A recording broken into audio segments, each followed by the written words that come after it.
Hi, it's me again with Corel Draw Tips and Tricks, and I just made a video about doing this today, and I started thinking about it. When you're drawing this box around this text, what you could do, and you don't have to use the picture of the wood, our cutting board is that, and we've got it in the center of the page.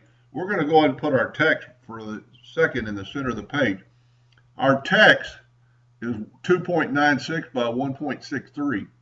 So if you would just draw a rectangle and make it 2.96 by 1.63 and put P, put it in the center of the page, now your rectangle is equal to your letters on all sides.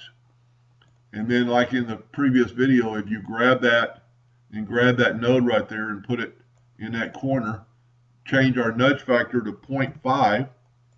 Now we're going to nudge that up one with the arrow key and over the left with the arrow key.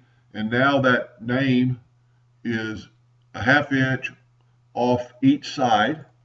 And you can run a test with your laser and your door open, like I stated in the previous video, to make sure, just double check. Even though you've maybe run a red dot line around here or a red pointer line, I always do this just to kind of verify that I'm correct.